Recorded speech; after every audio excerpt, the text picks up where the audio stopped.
আমাকে একটা কথা বলো, 200 মিটারের মধ্যে কেউ থাকতে পারে এবারের নির্বাচনে এই বুথ কিন্তু সেনসিটিভ বুথ হিসেবে চিহ্নিত করেছে নির্বাচন কমিশন। ভোট কিন্তু বন্ধ ছিল 1.5 ঘন্টা।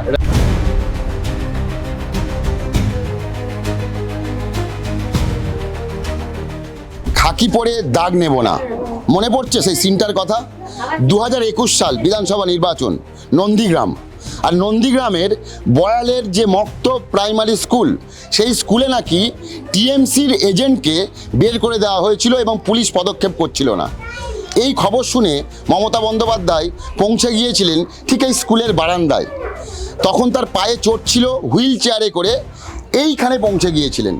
আর তার ঠিক উল্টো দিকে এই নন্দীগ্রাম বিধানসভার police observer IPS Nagendra Tripathi তিনি সামনে দাঁড়িয়েছিলেন। মমতা বন্দ্যোপাধ্যায়ের প্রশ্নবাণের মধ্যে তিনি বারবার পড়ছিলেন।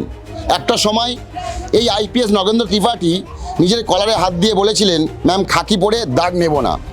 এরপরেই মমতা বন্দ্যোপাধ্যায় বলেন, দাগ তো অনেকেই নিয়ে নিয়েছেন। চলুন আগে দেখে নিই সেদিন ঠিক কী ঘটেছিল। আমাকে একটা কথা বলো, 200 মিটারের মধ্যে কেউ থাকতে পারে 200 মিটারের মধ্যে হাউ দে আর স্টেজ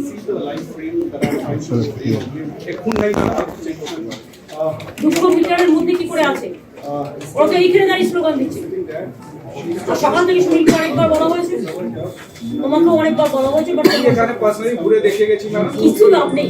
ওসব তোমরা শিখলে যে আমরা একটু যাচ্ছি সরে যা, অবজারভার যাচ্ছে সরে যা, তারপর আবার কর। তোমরা কন্যাতি নন্দীগ্রামটা ইন্টারন্যাশনাল ইস্যু করলে কি? ম্যাডাম এই খাকি উপরে না ম্যাডাম এই পরে আমি দাগ নেই, আমি আপনাকে বিশ্বাস দিই এই পরে আমি দাগ নেব না, সবাই নিয়ে নিয়েছে। আমি নেব না ম্যাডাম। আমি এখানে পার্সোনালি ভিজিট করে গিয়েছিলাম, এখানে এমন কোনো প্রবলেম ছিল না। পরে হতে পারে এরা অ্যাসেম্বল হয়েছে ম্যাডাম, আমরা সরিয়ে দিয়েছি। আর আপনাকে একটু বিশ্বাস করাচ্ছি ম্যাডাম যে আমরা পিসফুলি এখানে করাবো, আপনি নিশ্চিন্ত থাকুন। যে ভোটার্স আছে ম্যাডাম ওরা ভোট করতে পারবে, আমি এখানে ম্যাডাম আপনাকে ম্যাডাম আপনাকে আমার উপরে কনফার্মেশন কখন হয়? যখন সে জানে যে আমার ভোটটা দিতে দিচ্ছে।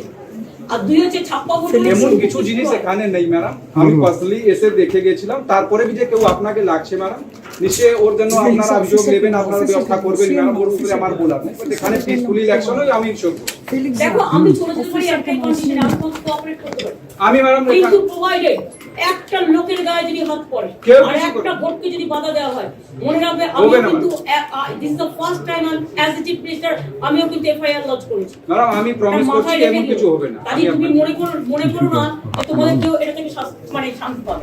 আপনাদের সবটাই মনে পড়েছে আশা করি। আর সেই সময় এই খবর সবার আগে এবং শুধুমাত্র দা ওয়ালে এই ভিডিও কিন্তু আমরা দেখিয়েছিলাম। সেদিন এই বুথে এজেন্টকে বের করে দেওয়া থেকে শুরু করে বাইরে, আমি আমার ক্যামেরা পার্সন সৌম্যদীপকে বলবো, ঠিক এর বাইরে প্রচুর মানুষ জড়ো হয়েছিলেন। মমতা বন্দ্যোপাধ্যায়ের অভিযোগ যে বিজেপির যারা ক্যাডার তারা এই বুথ দখল করতে এসেছিলেন। যদিও আইপিএস নগেন্দ্র ত্রিপাঠী মমতা বন্দ্যোপাধ্যায়ের চোখে চোখ রেখে বলেছিলেন যে ম্যাম আমরা সমস্ত রকম খবর নিয়েছি এবং যদি এখানে কেউ জড়ো হয় আমরা তার জন্য সমস্ত রকম পদক্ষেপও করব। আপনি আমাদের ওপরে ভরসা করুন, আমাদের পুলিশ এখানে খুব অ্যাক্টিভ। তারপর আমরা দেখলাম এখানে প্রায় 1.5 থেকে 2 ঘন্টা মমতা বন্দ্যোপাধ্যায় বসেছিলেন, বারবার বলছিলেন যে এভাবে নির্বাচন কমিশন এবং বিজেপি এক হয়ে পুলিশকে দিয়ে এই সমস্ত বুথগুলো দখল করার চেষ্টা করছে। যদিও পরবর্তী সময় দেখা যায় 2021 সালের নির্বাচনের ফলাফলে মমতা বন্দ্যোপাধ্যায় শুভেন্দু অধিকারীর কাছে তিনি পরাজিত হন।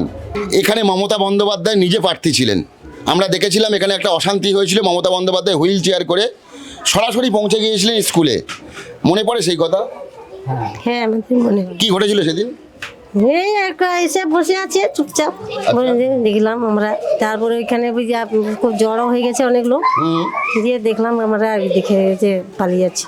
আচ্ছা, আপনার মনে পড়ে? হ্যাঁ হ্যাঁ, কি ঘটেছিল সেদিন? ওই সেদিনকার ওই বুথ এজেন্টকে বারকি দিয়েছিল বাইরে, বেরকে দেওয়ার জন্য এখানে ঝামেলা হয়েছিল। ঝামেলা আসতে দিদি এসে এখানে হুইল চেয়ারে এসে এখানে 1 ঘন্টা 1.5 ঘন্টা বসার পরে ভোট কিন্তু বন্ধ ছিল 1.5 ঘন্টা। তারপরে আবার দিদি চলে যাওয়ার পরে আবার ভোট শুরু হয়। এখন দেখার আবার ঠিক 5 বছর পর আরও একটা বিধানসভা নির্বাচন, সেই নির্বাচনে আবার এখানে বুথ হবে। সেই বুথে শান্তিপূর্ণ ভোট হয় নাকি আগের মতো সেই অভিযোগ থাকে। আপনাদের বলে রাখি যে এবারের নির্বাচনে এই বুথ কিন্তু সেনসিটিভ বুথ হিসেবে চিহ্নিত করেছে নির্বাচন কমিশন। অর্থাৎ যেহেতু গতবার এই হাই ভোল্টেজ কেন্দ্র যেখানে মমতা বন্দ্যোপাধ্যায় নিজে প্রার্থী হয়েছিলেন, উল্টো দিকে শুভেন্দু অধিকারী, সেই সময় যেহেতু ঝামেলা হয়েছিল, সেই কারণেই কিন্তু এই বুথ সেনসিটিভ বুথ বা স্পর্শকাতর বুথ। সেই কারণে 100% ওয়েবকাস্টিং থেকে শুরু করে বুথের সামনে বা স্কুলের সামনে সেন্ট্রাল ফোর্সের যে মোতায়েন তা কিন্তু যথেষ্ট থাকবে, তা কিন্তু বলা বাহুল্য। পাশাপাশি নির্বাচন কমিশন পরিষ্কার করে দিয়েছেন যে কোনো রকমভাবে যদি কোনো বুথে অশান্তি হয় তাহলে সেই বুথে কিন্তু আবার রিপোল হবে, অর্থাৎ আবার কিন্তু ভোট হবে। এখন দেখার বিষয় শেষ পর্যন্ত 2021 সালের পর 2026 সালের যে নির্বাচন, সেই নির্বাচনে আদেও পুলিশের তরফ থেকে সমস্ত রকম পদক্ষেপ থাকে কিনা এবং বন্দোবস্ত থাকে কিনা। এখানে বলে রাখা ভালো যে এবারে শুভেন্দু অধিকারীর বিরুদ্ধে এখানকার ভূমিপুত্র তিনি দাঁড়িয়েছেন, মমতা বন্দ্যোপাধ্যায় নয়।